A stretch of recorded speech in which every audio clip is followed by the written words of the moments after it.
రవి, హిందూ మహిళలను రేపులు చేసి నగ్నంగా ఊరేగించి చెట్లకు వేలాడదీశారు. నీకు తెలుసా? ఏంటి నిజమా? అవును. 1946 ఆగస్టు 16న ముస్లిం లీగ్ వాళ్ళు ముస్లింలకు ప్రత్యేక దేశం కావాలని డిమాండ్ చేస్తూ డైరెక్ట్ యాక్షన్ డేగా ప్రకటించారు. అంటే డైరెక్ట్ యాక్షన్ డే అంటే చర్చలు కాదు, నిరసనలు కాదు, డైరెక్ట్గా బల ప్రదర్శన చేయడమే. ముస్లింలందరూ ఏకమై హిందువుల మీద దాడి చేయడమే కదా. దేశమంతా మత ఘర్షణతో అల్లకొల్లం అవుతుంటే కోల్కత్తాలో మాత్రం రక్తపాతం జరిగింది. ముస్లింలందరూ గుంపులుగా చేరి కనపడిన హిందూ మహిళలను రేపులు చేశారు, ఇళ్లను ధ్వంసం చేశారు, హిందూ గుళ్ళను కూల్చివేశారు, అమాయకపు హిందూ ప్రజలను చంపారు.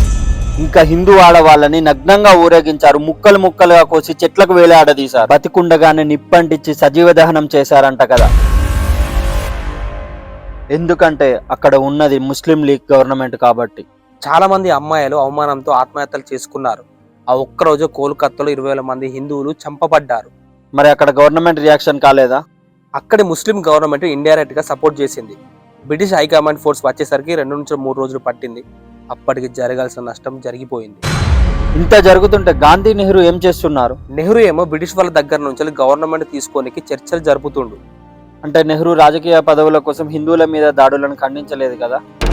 గాంధీ ఏమో హింసకు హింస కరెక్ట్ కాదు, ముస్లింస్ మన మీద దాడి చేసినా కూడా మనం కలిసే ఉందామని స్టేట్మెంట్ పాస్ చేసి సైలెంట్ గా ఉన్నాడు.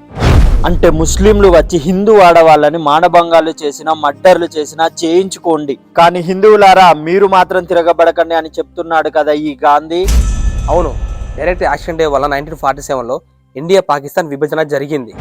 అప్పుడు కూడా లక్షల మంది హిందువులు చంపబడ్డారు, కోట్ల మంది హిందువులు శరణార్థులయ్యారు. అంటే దేశం పుట్టిన రోజు లక్షల మంది హిందువులు చనిపోయిన రోజు కూడా అదేనా? కొంతమంది మేధావుల మౌనం కోట్ల మంది హిందువుల చావులకు కారణమైంది.